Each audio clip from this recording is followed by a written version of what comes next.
Okay. So I'm only going to briefly sketch the topic without going into too much detail in certain places. And hopefully, these days we've all learned to appreciate things from a distance. Okay,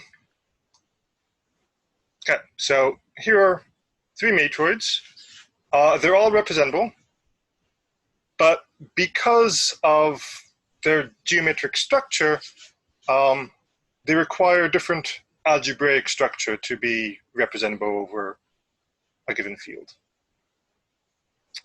So, for example, the Fano is only representable over fields of characteristic 2. The ternary affine plane is only representable if, given polynomial has a root. And the Bailey-Ross matroid is only representable if you essentially have golden ratio in your field.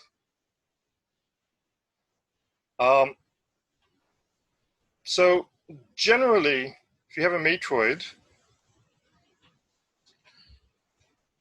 you can construct a system of polynomial equations that are required to be satisfied for your matroid to be representable.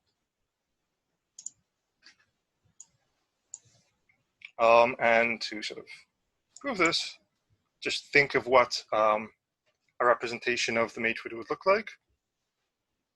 So we can consider sort of a matrix that has the appropriate dimensions, fill it with indeterminates, and then condition for this to be a representation of our matroid. Give us a bunch of conditions for each of the R element subsets of our ground set. And we'll get one condition for sort of, for each of these, one type when it's a basis and one when it's dependent. So if an R element subset of our ground set is dependent, the corresponding sort of matrix should have determinant 0. And if it's a basis, it should have non-zero determinant. And we can sort of write this as an integer polynomial, as just saying it has a multiplicative inverse. So in this way, we've sort of taken a matroid and we've constructed a system of integer polynomial equations that need to be satisfied. And if they are, we'll have a representation over a given field.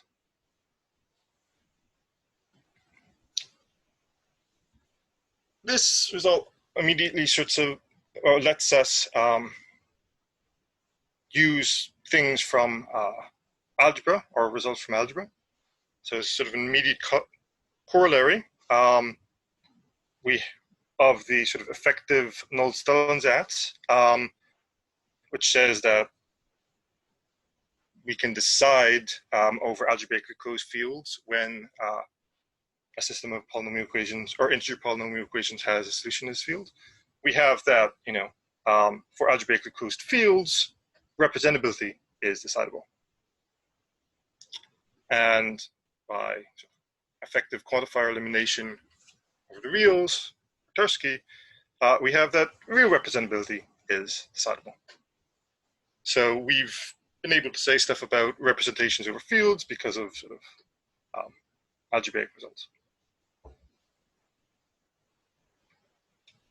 So what if we sort of want to instead take an algebraic condition and construct a matroid? There are many different sort of ways to do this. For this talk, I'll sort of be specifically talking about where we consider sort of values on a single line, and we'll attach gadgets that enforce algebraic conditions on this line.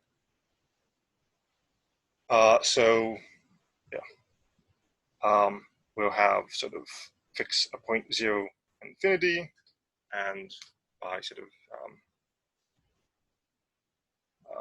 a value alpha will be encoded as sort of appropriate linear combination of sort of the two representations of these points.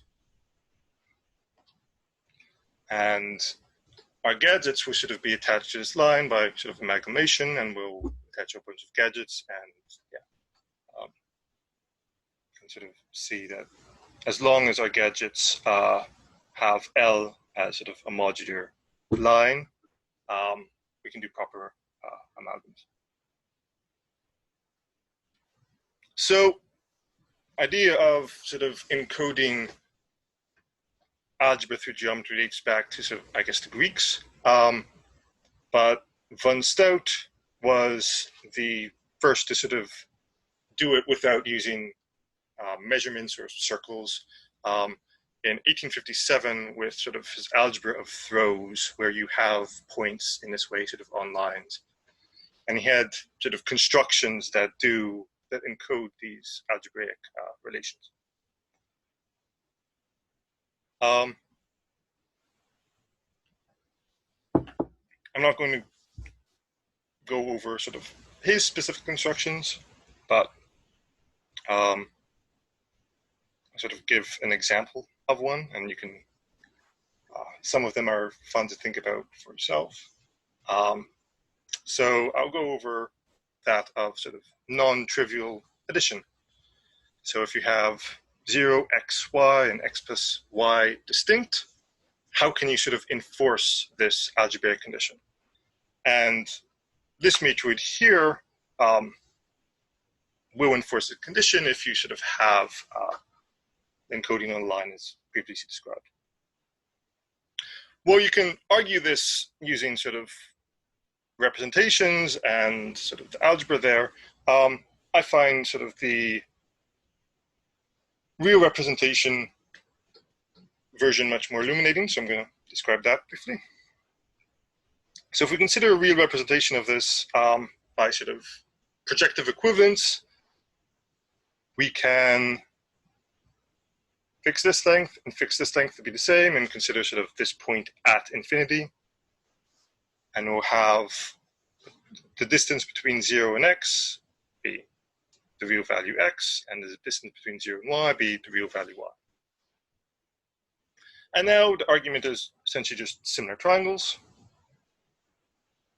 So, because these two distances are, these two line segments of the same length, we sort of doubled the distance x on the bottom line. Similarly, you can sort of double the distance y on the top line. And now sort of, since we're taking the intermediate point, we're taking the average of 2x and 2y, and that's just x plus y. So this matroid enforces sort of the algebraic relation x plus y. Since it's a matroid, we've had we've given notion that x and y are sort of distinct points, so we will need a separate matroid if we want to sort of encode a degenerate form of addition where x and y are the same point. And this is sort of, as you'd expect, we just have x and y now be the same point, and this matroid will now sort of encode doubling operation. You can consider a further degeneracy where 0 and 2x are now the same value. And if you notice, this is, well, it's stretched, it's essentially, it's the Fano. So the Fano is telling us that we have an element doubled is equal to 0.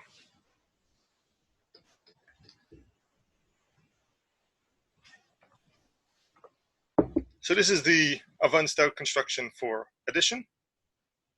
You can also do one for multiplication, and then you have degeneracies for multiplication. And yeah, it can be fun to sort of think about what that would look like. Okay, so with sort of addition and multiplication, we can combine these on sort of line to construct a bunch of values of that satisfy sort of broader algebraic relations. So if we have a system of integer polynomials, we'll now have a set of matroids, and I'll explain in a moment why, such that this system is satisfiable over a field precisely when one of the matroids in the set is representative over the field. Before sort of explaining why we sort of need a set, we still have like a lot of usefulness, even though in this case it is a set. And there are things you can do to sort of avoid it being set. So if you consider sort of the rational representability of a set of matroids encoding sort of the system, if you look at what the system is saying, it's essentially saying you have what? A solution to the n equals 3 case of Fermat's last theorem. So to show that this matroid is not rational representable, I mean, I know the n equals 3 case of Fermat's last theorem is comparatively easy, but it still involves a lot of work, and you can encode other versions of or other instances of Fermat's last theorem for other n, and this is saying, or this communicates to us that rational representability is difficult, and in fact, because it's open whether Diophantine equations for rational points is decidable, we have that representability over the rationals, whether that's decidable or not is an open question.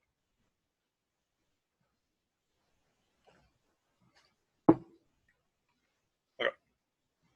So now just an instance of actually sort of encoding a system of integer polynomials. Just consider a system that only has x squared plus 1 equals 0. So you have square root of 1. To encode this, we're going to introduce sort of an intermediary value y that corresponds to square of x, and where y plus 1 is 0. So when we're doing this, we have to ask ourselves whether 0, 1, x, and y are distinct. Since we know algebra, we'll know whether it is distinct over a given field, but when we're doing this in general, we don't necessarily know when encoding whether or not they'll be distinct. And we'll have to consider sort of all possible incidences of these values. So the first line here is actually sufficient for any field with characteristic not equal to 2. However, if we're considering sort of fields of characteristic 2, then y is going to be equal to 1. All the values are going to be equal to 1, and it does have a solution over sort of fields of characteristic 2. So this is why we need sort of multiple matroids. If we do fix the characteristic, there are sort of things that can be done. I'm not going to sort of go over it now, but with this, we already have a lot of just using these gadgets. So MacLean also used von Stout constructions a year after Whitney's seminal paper. So this is MacLean from 1936, and he gave a description of sort of when two fields of characteristic 0 have different representability classes.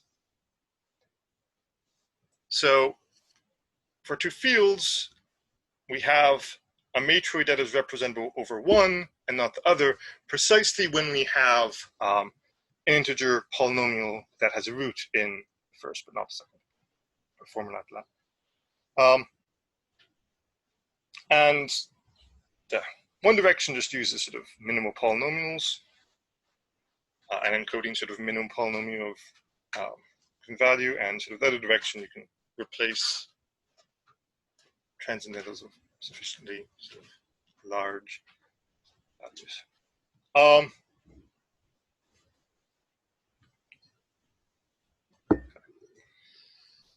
So here we talked about encoding things on a single line, and we had issues because we're communicating information about intermediate computations.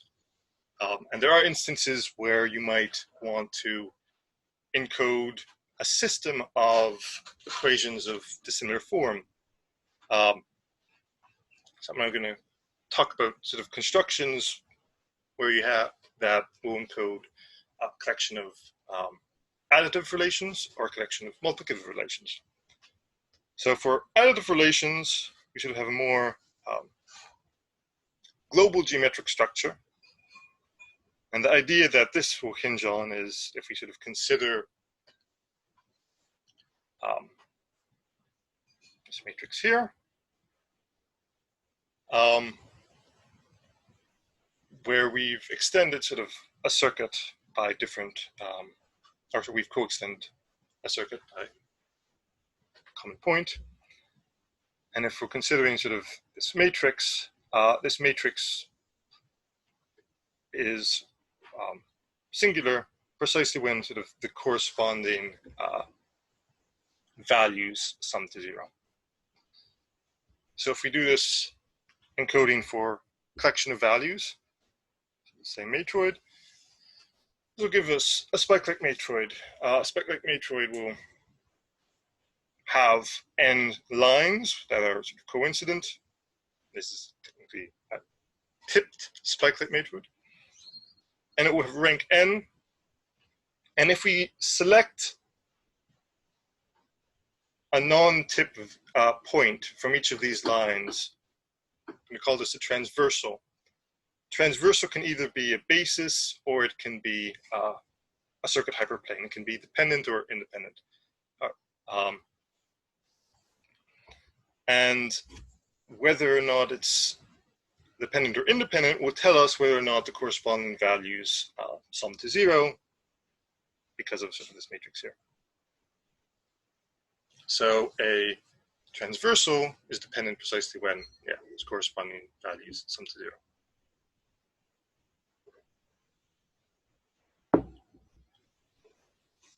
So you can have Spikelike Metroids that are representable, that don't have sort of representation over any field.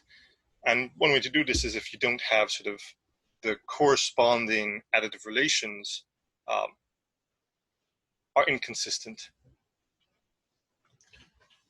So if you consider a Spikelike Metroid where we have only 2 points on two non-tip points on each of our lines, and we have points encoding 0 and the points encoding sort of alpha I on the line Li. And we'll consider sort of having sort of these two transversals both be dependent. So if we're considering a representation, what this representation is saying with regards to sort of coding is that we have the sum of the alpha I is equal to 0. So for this to be representable, for every sort of subset of our alpha I, if it sums to 0, its complement has to sum to 0. Any subsum that sums to 0 also needs its complement to sum to 0, and this is just immediate from the fact that all of them sum to 0. So this is the algebraic condition. The sort of geometric condition is essentially Ingleton's, or follows from Ingleton's inequality. So if we have a Spikelike Metroid, to prove RealRepresentability, we need to verify that sort of complementary transversals agree. And there are about sort of 2 to the n minus 1 pairs that we have to essentially check whether they agree or not. And this is essentially an argument for why RealRepresentability is not polynomial certifiable. Similar to this for binary case, but this general technique is known to work for any sort of characteristic. So this is a use of Spikelike Metroids, which should encode additive relations. Also have a class of matroids that encode systems of multiplicative relations. So if we consider this matrix here and consider its determinant, just an expansion when we have two terms, and they'll sort of correspond to these two. So this matrix has determinant 0 precisely when sort of the corresponding values multiply to 1. A Spikelike Metroid will look like a cyclically ordered basis, and then any other point in the matroid will lie in the span of two consecutive elements of this basis.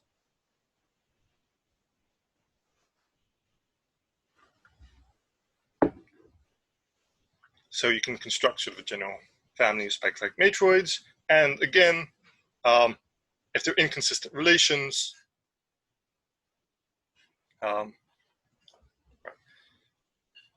where sort of a transversal is now an element from each segment,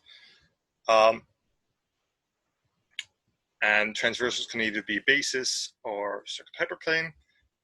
And again, we can have sort of inconsistent relations, and we have an alternate proof of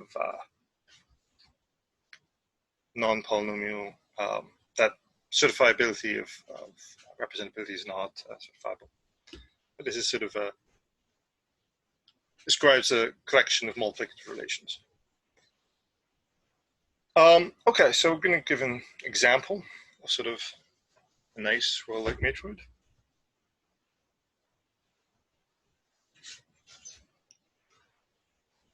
So for integer n, consider encoding sort of the system that essentially says that alpha has order n. So alpha to the n is 1, and any smaller power of alpha is not equal to 1. And we can encode this as a Swirllike Metroid, where we have two points that aren't sort of joints on each of these lines. And we'll have sort of the following collection of dependent transversals. So the first dependent transversal ensures that the product of that the ones do in fact encode 1. So by projective equivalence, we can sort of assume that these points have representations that correspond to 1. This subsequence here enforces that all of the alphas have the same value. All the alphas are the same. And the last dependent transversal enforces that alpha to the n is 1. And since we don't have any other dependent transversal, we have that no other power of alpha is 1.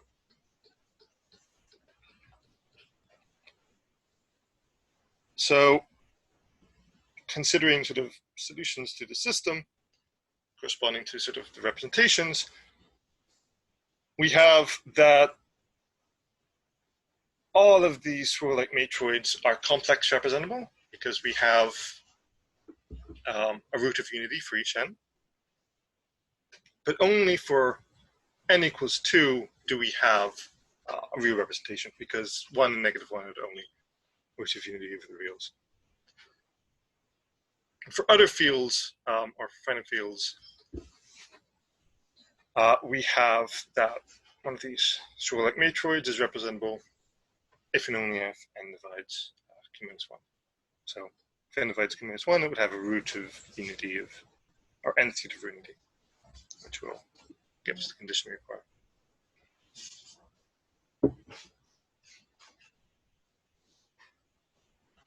Okay, and now I'm going to give sort of another more general use of algebraic structure. I'm going to describe sort of a algebraic background of a Matroid result. So non-representability, showing that non-representability is not polynomial simplifiable. So for an integer n, consider sort of following system where we're considering products with n terms, and each term is either AI or BI. And set AI BI is equal to sort of xy for each of these terms. So we have 2 to the n inequalities here, because for each term we can either have AI or BI. Because AI and BI, the set of AI BI is x and y for each of these terms. Exactly one of these products is going to be a product of all of the x's.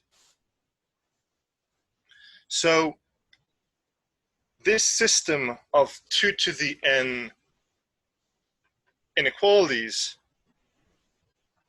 is inconsistent. It's impossible to have a solution over any sort of field. But to show that this system is inconsistent, we need each of these inequalities. If we don't communicate one of these inequalities, it's possible that this inequality is satisfied, and this will give all of the other inequalities consistent sort of solution. Excuse me. So if you don't get the first one, for example, it's possible that AI is equal to x for each of the i's, and BI is equal to y for each of the i's. So all the other inequalities will be satisfied, but the first one isn't, but we haven't given it. So to show that the system is inconsistent, we have to give each of them. We can construct sort of a corresponding matroid that requires, like the corresponding matroid we could construct or require sort of 2 to the n sets to show non-representability.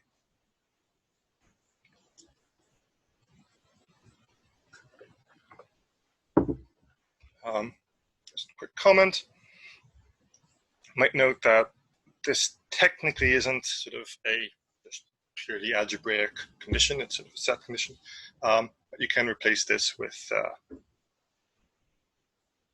algebraic conditions by essentially saying that AI and BI are the roots of the same quadratic as x and y. So you can get around that. So this is sort of very much an algebraic condition. You can, and the difficulty here does lie with the algebra.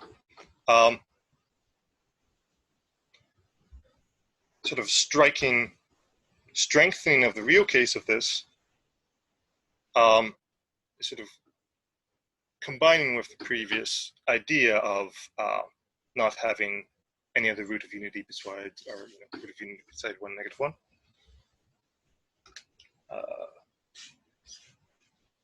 So can also use same type of idea to show that non-real representability is not polynomial certifiable, even if you know complex representability. And here we've modified sort of a system where instead of x to the n, we have w, or omega, w, that is a cube root of x to the 3n. So over complex numbers,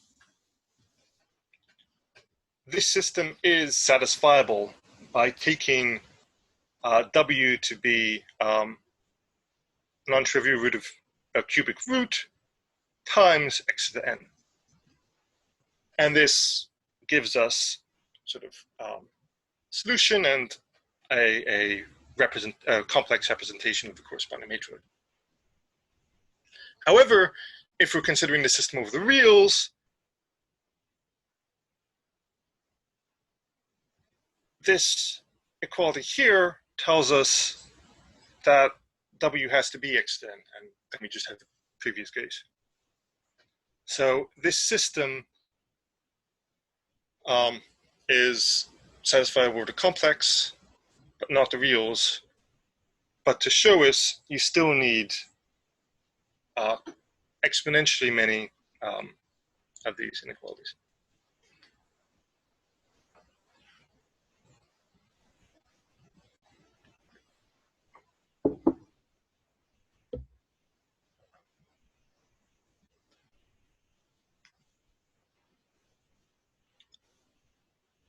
Yeah, I forgot to say, I am sort of doing a brief overview of things, so if there are any questions about anything, just ask now or at the end, and I can go into more detail about various aspects. So now discussed encoding sort of algebra with matroids. I also briefly want to mention sort of what if we strengthen notion of, or the geometric notion. So I'm going to not define oriented matroids, but give an example and try to communicate what this additional structure gives us when it comes to sort of algebraic encoding. So if we consider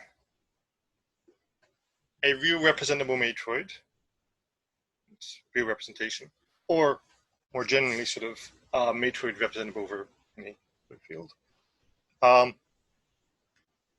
we can describe the matroid structure by its circuits. And each circuit of the matroid corresponds to a linear dependency of the columns in corresponding representation.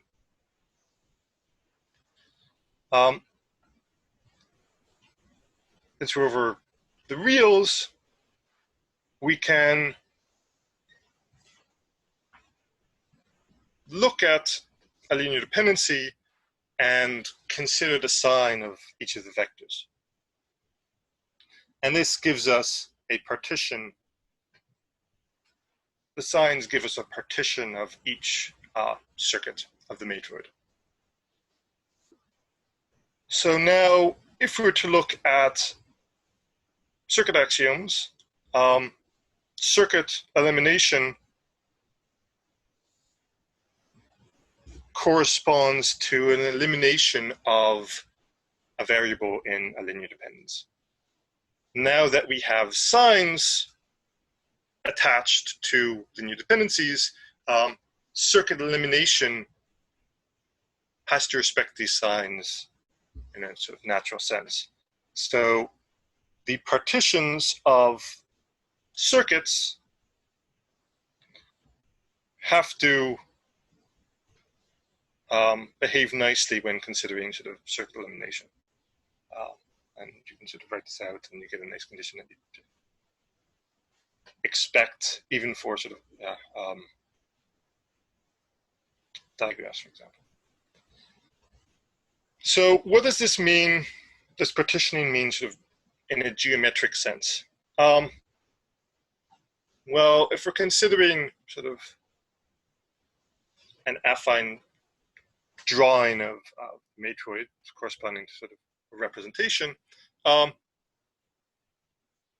dependency collecting terms with common sign, dependency is telling us that the partition of this circuit gives two parts where the sort of convex hull in the affine representation, the convex hull of each part have intersect.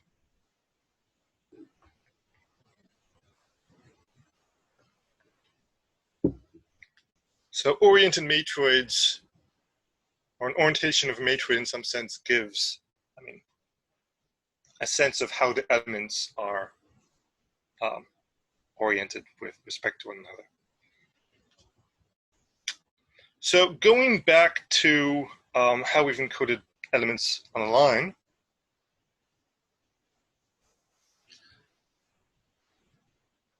if we consider alpha, beta, gamma as reals, where we've encoded on a line, and alpha is S and beta, which is S and gamma, then looking at sort of real representations, looking at a linear dependency, we have that beta is sort of a positive, or should lie in the convex hull of alpha and gamma. So an orientation of a matroid, an oriented matroid, like restricted to sort of a line, gives us an ordering of a line in some sense, or a cyclic ordering. So if we've consider values encoded in this way in an oriented matroid, the orientation is telling us sort of the order of these values. And we can use this sense of ordering of values to not only consider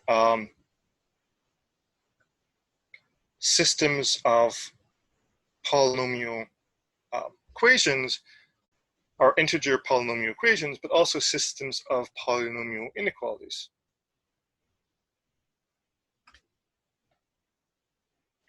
Sort of, this is big result in the idea in Matroids encoding algebra, specifically oriented matroids encoding algebra, where if you have a system of integer polynomial equalities and inequalities,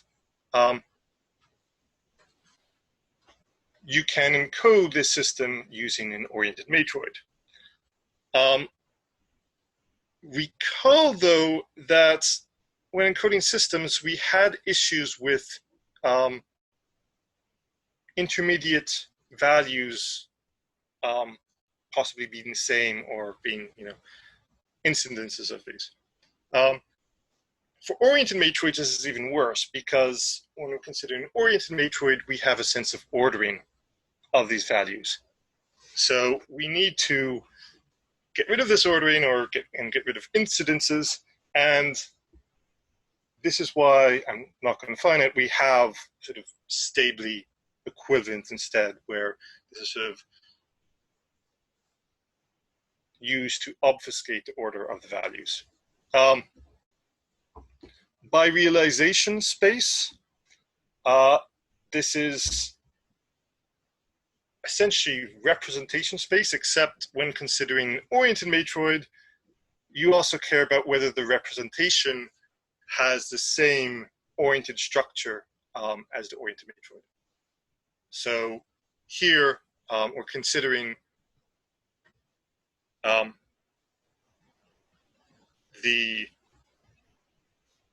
possible values of matrix up to sort of scalar or projective equivalence,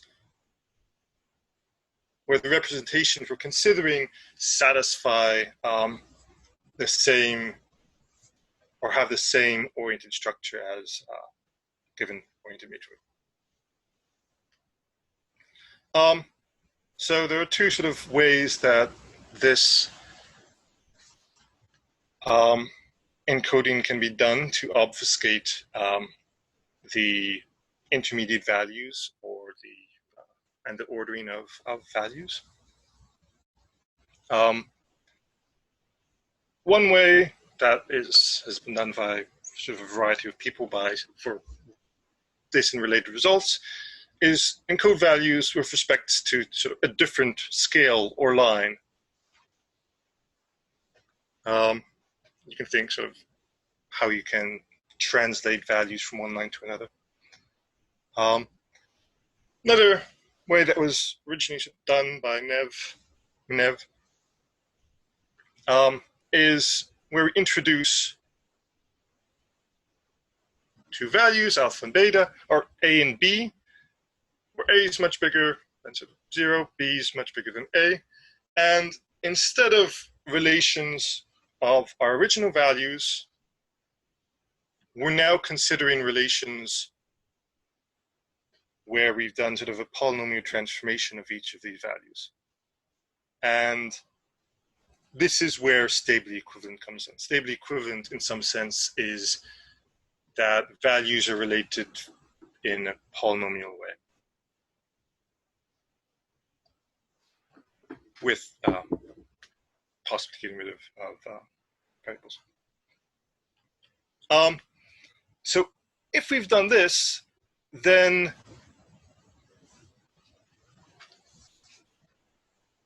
xi plus a is going to be bigger than 1, and the ordering here of xi plus a plus bi is going to be strictly determined by the power of b, because b is so large.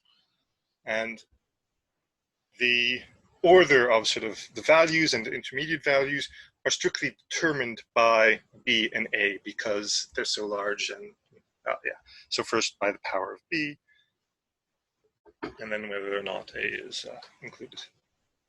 So this is a way to get around sort of incidence points and the ordering. Okay. Yeah. So I've talked about a bunch of different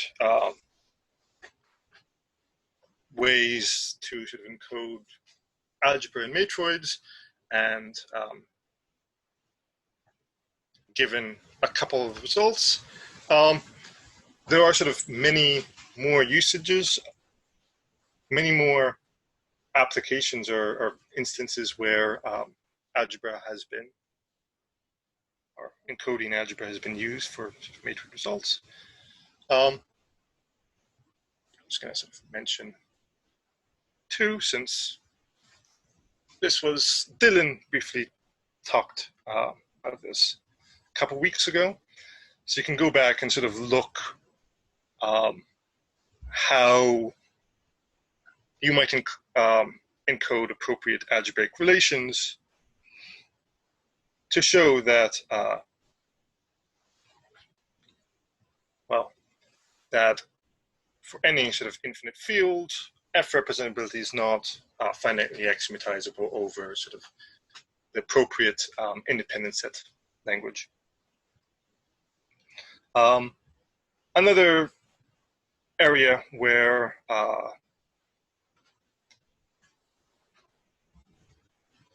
encoding algebra had been sort of used to great effect is in the sort of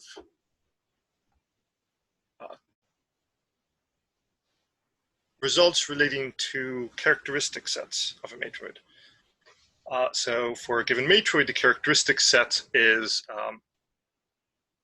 the set of characteristics for which there's a field that the matroid is representable over. So combination of different results can, rado, vamos. If you have P be the set of primes, there's a matroid with a given characteristic set if and only if either this set of characters is finite and doesn't contain 0, or if it's cofinite and it contains 0.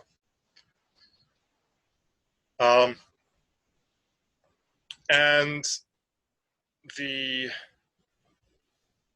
ignoring sort of the whether or not 0 is contained, I've given sort of enough tools in this talk to sort of have each of these, if you consider direct sum. So you can think of the algebraic conditions you need and that they used to sort of have each of these. Okay. Thank you all. Thank you, Rose, Peter, and Jim for first organizing this, and thank everyone for waking up at whatever time, if you're in New Zealand, or just showing up in this time. It was a bit fast, but if there's any, go into any more detail about anything, let me know. Thank you, Rutger. Are there any questions?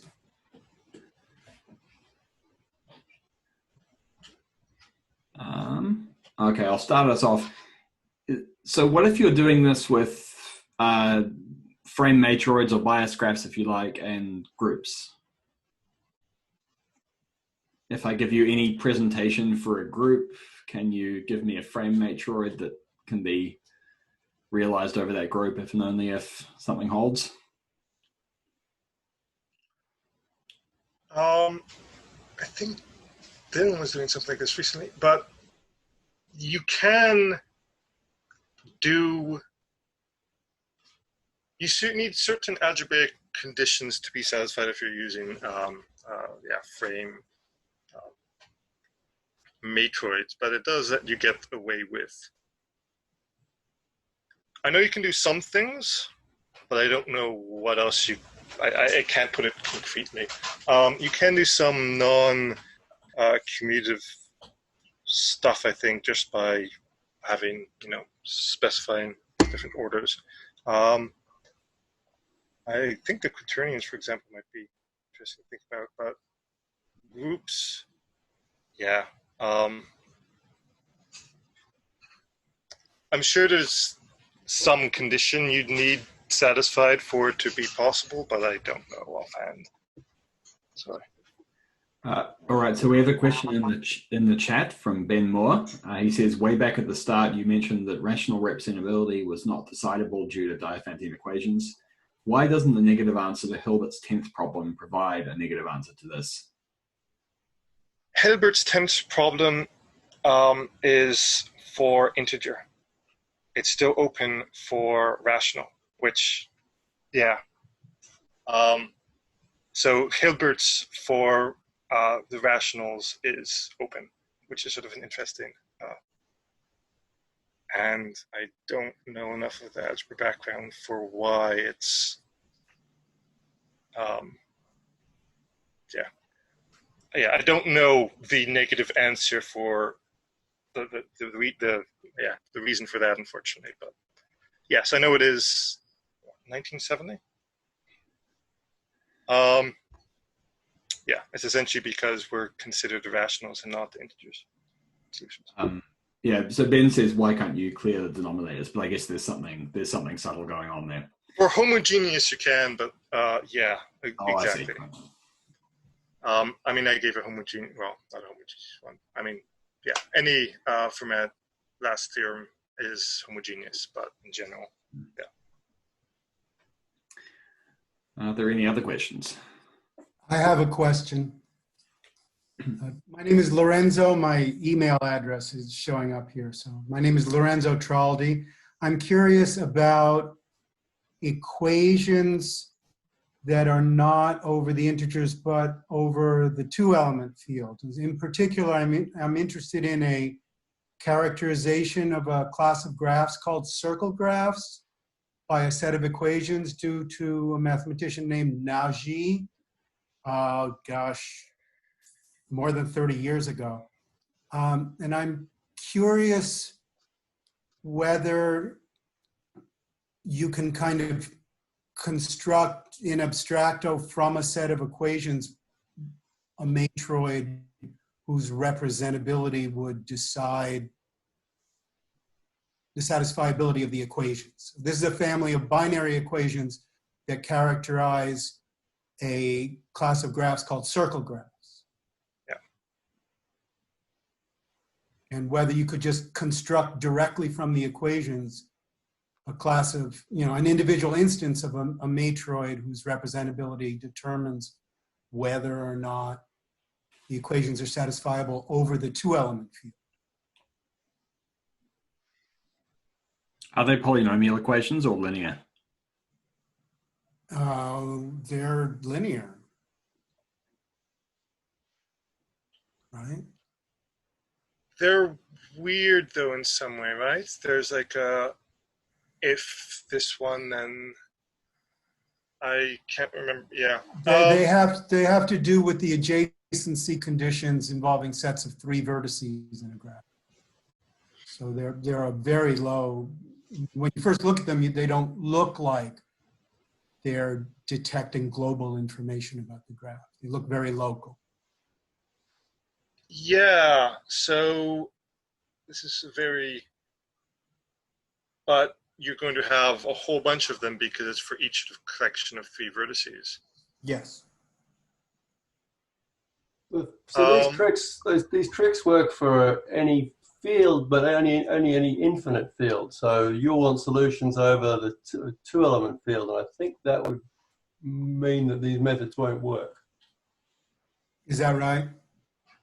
So for instance, your characterization of planar graphs or graphic matroids using equations like that, it's not falling into this spectrum.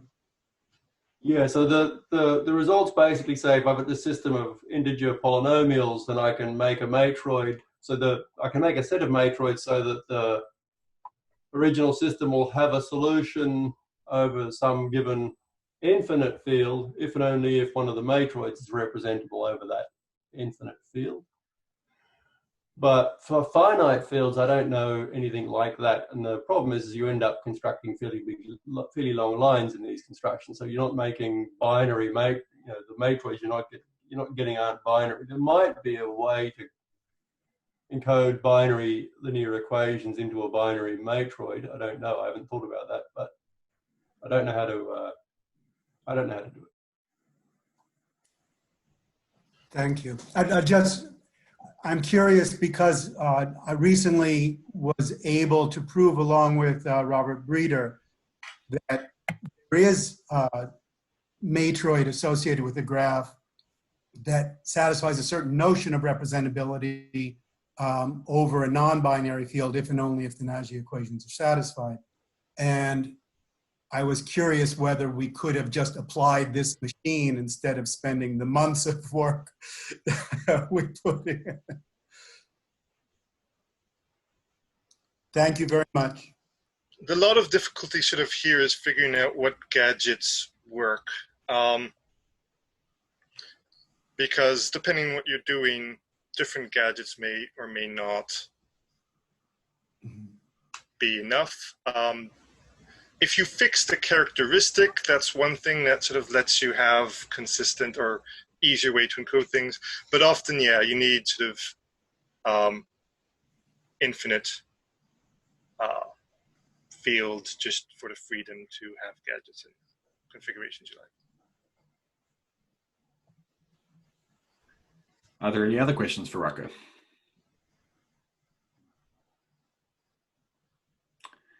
If not, then thank you again, Rutger.